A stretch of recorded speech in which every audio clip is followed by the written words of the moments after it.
आज हम पढ़ेंगे शल्य तंत्र के भग्न चैप्टर के बारे में। इसे मॉडर्न में फ्रैक्चर बोलते हैं। इसमें हम देखेंगे भग्न की परिभाषा, भग्न के निदान, भग्न के भेद जो दो होते हैं, संधि मुक्त और कांड भग्न। अब संधि मुक्त की संख्या, नाम, लक्षण ये सब देखेंगे। कांड भग्न के संख्या, नाम, लक्षण ये देखेंगे और भग्नों की साध्यता असाध्यता के बारे में देखेंगे। तो अब हम शुरू करते हैं। भग्न परिभाषा एवं परिचय।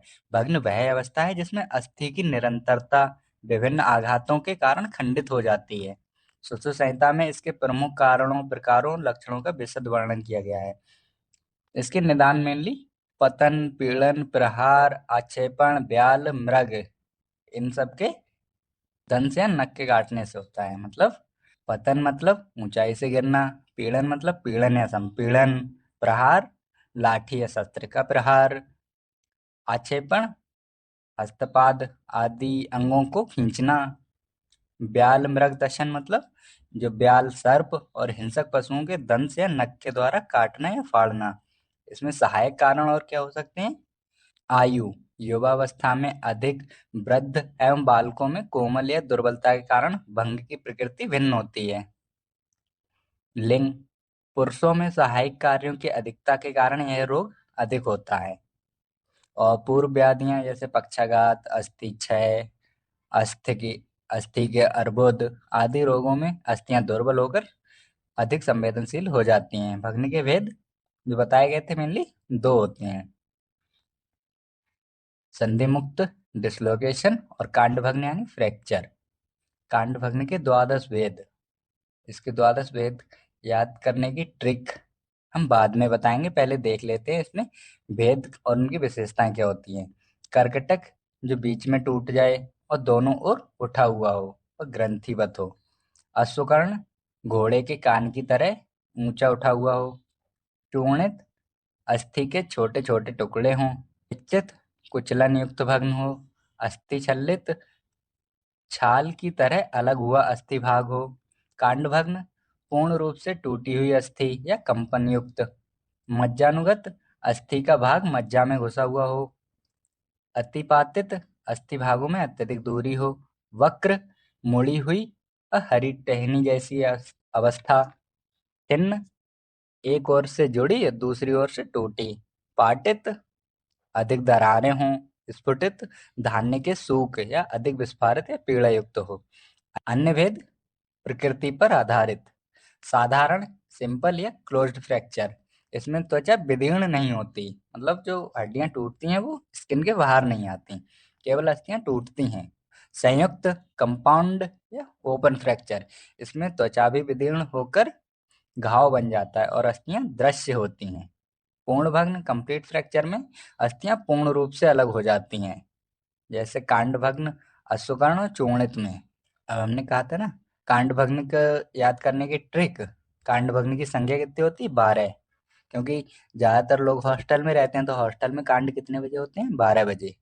तो इसके नाम को याद करने की ट्रिक क्या है? आपका स्पेक छिपम ले गया। ए से अश्वकर्ण, पी से पिच्छित, के से कर्कटक, ए से अस्थि छल्लित, एस से स्फुटित, पी से पाटित, ए से अतिपातित, सी से चूर्णित, ए से कांड भग्न। छिबम मतलब छी से छिन्न, बा से वक्र और मा से मज्जानुगत। अब आए अपूर्ण भग्न यानी इनकम्प्लीट फ्रैक्चर, जिसमें अस्थियां आंशिक रूप से टूटी होती हैं। इसके एग्जाम्पल क्या है? वक्र, अवनत, स्फुटित। कांड भग्न के लक्षण क्या क्या आते हैं? जैसे स्थानीय लक्षण देखें तो वहां सूज जाता है, वहां कंपन होते हैं, स्पंदन, दबाने पर उसमें ध्वनि क्रैकलिंग का साउंड आती है। अस्थि स्थान की विवर्णता हो जाती है, पीड़ा, शोथ और अंग की कार्य क्षमता का कम हो जाना। अस्थि स्थान की लंबाई कम हो जाती है और शोथग्रस्त स्थान की असामान्यता हो जाती है। सर्वदैहिक लक्षण में स्तब्धता, शॉक में चला जाता है। शीत स्वेद व नाड़ी दुर्बलता, मूर्छा, पांडुता यानी एनीमिया, बेचैनी होती है। भग्न ज्वर हो जाता है, फ्रैक्चर के कारण फीवर भी आता है। सकंपोन्माद, डेलीरियम, विशेषतः शराबी रोगियों में होता है ये। और वसाजन्य रक्तावरोध यानी फैट एम्बोलिज्म। किसी भी वेन में फैट का डिपॉजिट हो जाना। कष्ट साध्य भग्न जो डिफिकल्टी से ट्रीट होते हैं, जैसे चूर्णित, छिन्न, मज्जानुगत, अतिपातित प्रकार के। वृद्ध, बालक या क्षीण या पूर्व रोगग्रस्त रोगी है तो उसमें भी जो फ्रैक्चर होता है वो बहुत देर में सही होता है। संधियों के समीप स्थित भग्न होता है तो वो टाइम लगाते हैं सही होने में। असाध्य भग्न जो कपाल, कटी और जंघा, इनके नाम याद कर लो तो कष्ट साध्य के अपने आप से याद रहेंगे। कपाल, कटी और जंघा अस्थियां, यह जो प्रारंभ से विकृत, अनुचित रूप से बंधा हुआ है या हिलाया गया भग्न होता है वो असाध्य होते हैं। भग्न की चिकित्सा, अगर नीचे झुकी अस्थि है तो उसे ऊपर की तरफ दबाना चाहिए, ऊपर उठी अस्थि है तो उसे नीचे दबाना चाहिए, और खिसकी हुई अस्थि है तो उसे खींचकर यथास्थान स्थापित कर देना चाहिए और फिर उसका संधि बंधन करना चाहिए। भग्न चिकित्सा के 4 मूल सूत्र कौन से हैं? आच्छन, ट्रैक्शन, अस्थि को खींचकर सीधा करना। मैनिपुलेशन, ऊपर नीचे दबाकर अस्थि को सही करना। और संक्षेपण, कंप्रेशन, संकुचन द्वारा स्थिरता प्रदान करना और फिर बंधन कर देना, पट्टी व वस्त्र से स्थिर करना। विशिष्ट अंगों के भग्नों में चिकित्सा। जंघा या उरु में भग्न हो गया है तो उसमें क्या करते हैं हम? पहले गिरथ से अभ्यंग करते हैं, फिर जंघा को खींचकर सीधा करते हैं, फिर न्यग्रोदादि वृक्षों की छाल रखकर उसमें पट्टी बंधन कर देते हैं। और कपाट सेन विधियां, यानी बस 5 कीलें जो लगाई जाती हैं उनसे हम रोक देते हैं। कटी भग्न यानी पेल्विक का फ्रैक्चर हुआ है तो ऊपर नीचे खींचकर उसे अस्थि को यथास्थान लाते हैं और फिर स्नेह बस्ती का प्रयोग करते हैं हम। अंशिका अस्थि यानी क्लेविकल का फ्रैक्चर हुआ है तो मूसल से नीचे दबी अस्थि को ऊपर उठाएं और फिर उसे पट्टी द्वारा स्थिर कर दें। बाहुभंग यानी ह्यूमरस में फ्रैक्चर हो जाए तो जैसे जंघा में किया था वैसे ही इसमें भी करना है। पहले गिरथ से अभ्यंग करना है, फिर बाद में खींचकर न्युग्रोदादि की छाल लगाकर पट्टी करें। अंश संधि भग्न हो गया है यानी शोल्डर डिसलोकेट हो गया है तो उसमें स्नेहन फिर स्वेदन कर संधि को यथास्थान स्थापित करना है। बंधन किस ऋतु में कितने दिन तक का करना है ये भी जरूरी है। तो सौम्य ऋतु चल रही है तो उसमें 7 दिन तक हम कर सकते हैं। सामान्य ऋतु में मेनली 5 दिन ही किया जाता है। आग्नेय ऋतु में 3 दिन तक बंधन किया जाता है। अधिक कसाब त्वचा में शोथ और पीड़ा उत्पन्न कर सकती है। परिषेक, निग्रोदादिगण द्रव्यों से शीतल कषाय लघु पंचमूल सिद्ध दूध से सेक करें। सुकोष्ण या चक्र तैल या गोदुग्ध से सिंचन करें। पथ्य और अपथ्य में क्या खाना चाहिए? साली चावल यूज, पूत, सतीनक यूज, ये हमें लेना चाहिए। घृत युक्त आहार लेना चाहिए। मांस रस और मांस यूज लेनी चाहिए। अपथ्य में हमें क्या नहीं लेना चाहिए? लवण, कटु, क्षार, अम्ल, रूक्षाहार, अधिक व्यायाम, धूप सेवन, मैथुन ये नहीं करना चाहिए। औषधीय योग में गंध तैल, त्रिपसादी तैल, अस्थि संहारादि चूर्ण, लाक्षा गुग्गुल ये सब लेना चाहिए। व्रण भग्न की चिकित्सा अर्थात मैनेजमेंट ऑफ कंपाउंड फ्रैक्चर। मधु और घृत युक्त न्युग्रोदादि कषाय से व्रण का प्रतिसारण चिकित्सा करें और शेष उपचार साधारण भग्न के समान ही करें। अस्थि भग्न संधान में समय सीमा, बालक है तो उसमें अस्थि संधान 1 महीने में हो जाता है, युवा है तो 2 महीने और वृद्ध है तो 3 महीने का टाइम लगता है उसमें। मॉडर्न के अनुसार हम डेफिनेशन देखते हैं। ए फ्रैक्चर इज ए ब्रेक और loss of continuity in the bone structure caused either by trauma, pathology और रिपीटेटिव स्ट्रेस। इसमें कॉमन फीचर्स क्या होते हैं? कॉमन कॉज जैसे हाई एनर्जी ट्रॉमा, और की सिम्टम्स क्या आते हैं इसमें? पेल्विक पेन होता है, इनएबिलिटी टू वॉक और हेमेच्यूरिया। डायग्नोसिस टूल में एक्सरे लेते हैं, सीटी स्कैन करते हैं और रिट्रोग्रेड यूरेथ्रोग्राम कहते हैं। इमीडिएट केयर में एबीसी आईवी फ्लूइड्स चढ़ाते हैं। एयरवे क्लीन, ब्रीथिंग और सर्कुलेशन को सही करते हैं एबीसी। Treatment conservative stable.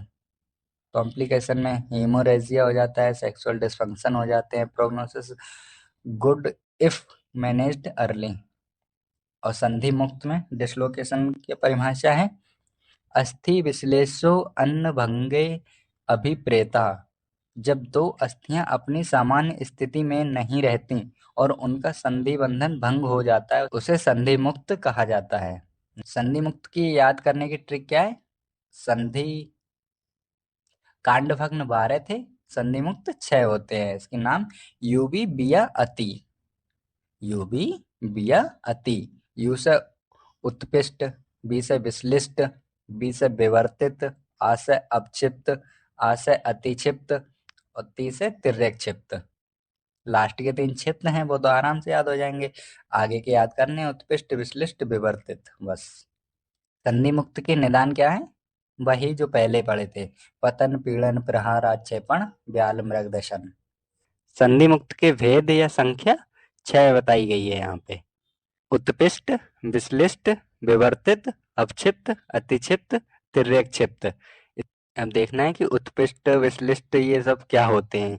उत्कृष्ट संधि अपनी जगह पर लेकिन दोनों ओर सोफ और रात्रि में वेदना होती है।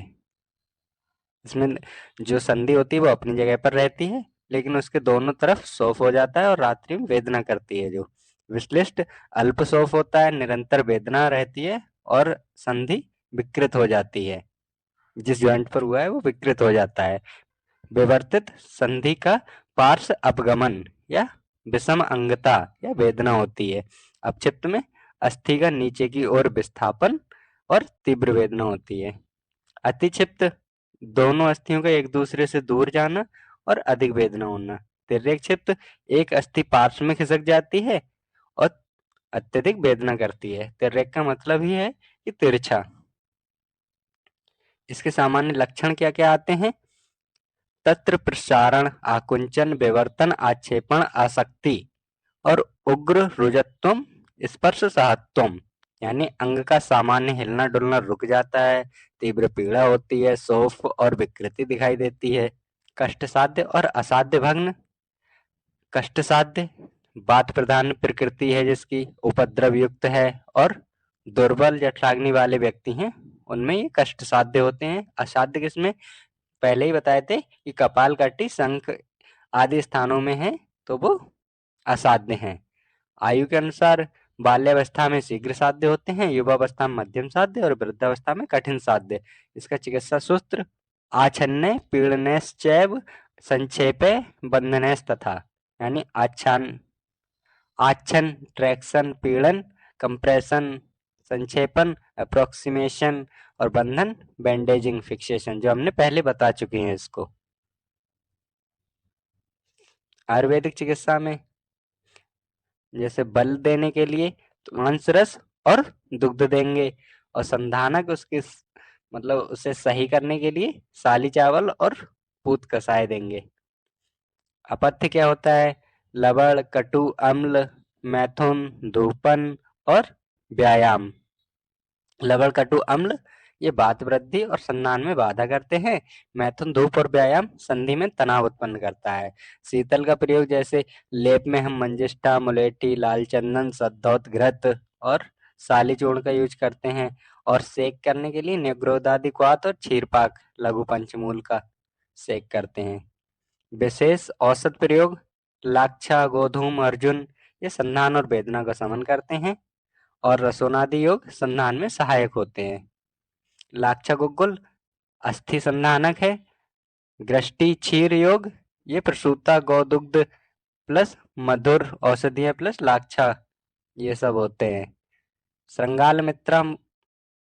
श्रृंगाल मित्रामूल मांस रस के साथ पान करने पर यह लाभकारी होता है।